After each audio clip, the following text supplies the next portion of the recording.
Visualizing what COVID-19 does to your body.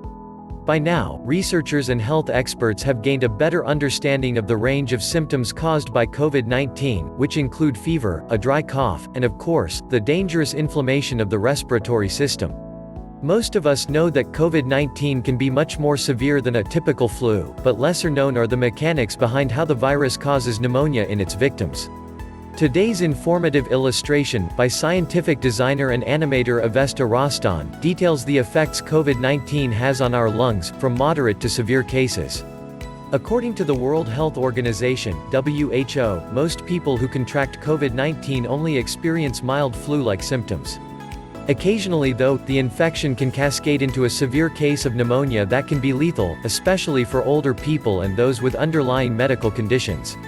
Coronavirus COVID-19 virus infection China Hubei Wuhan contagion spread economics Dow Jones S&P 500 stock market crash 1929 depression Great Recession Occasionally, the infection can cascade into a severe case of pneumonia that can be lethal.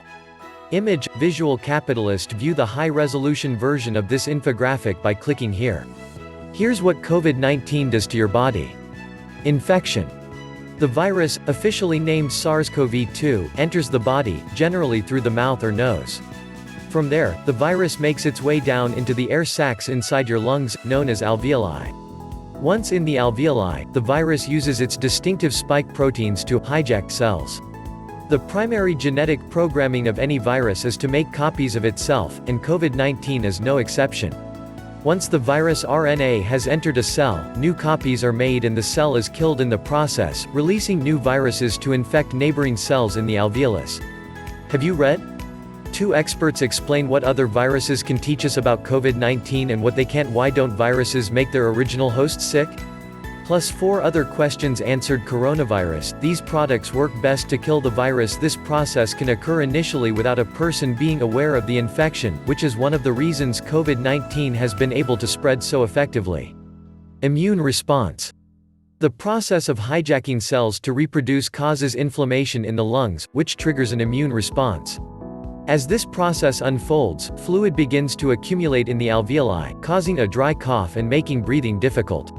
For 80 to 85% of people infected by COVID-19, these symptoms will run their course much as they would with a case of the flu.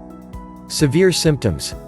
In 15 to 20% cases, the immune system's response to inflammation in the lungs can cause what's known as a cytokine storm.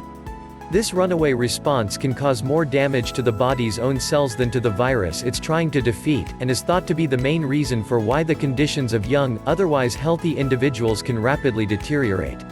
If enough alveoli collapse, acute respiratory distress syndrome (ARDS) can occur, requiring a patient to be placed on a ventilator for breathing assistance.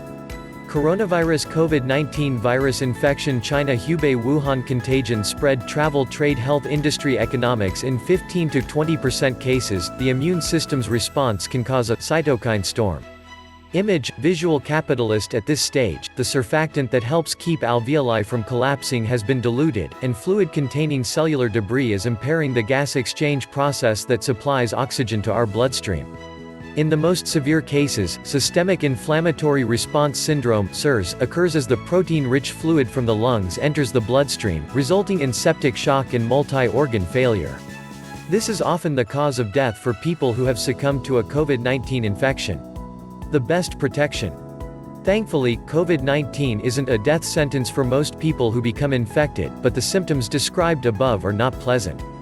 Until a vaccine is developed, the best defense is avoiding infection altogether through frequent, thorough hand washing, and physical distancing as recommended by health authorities.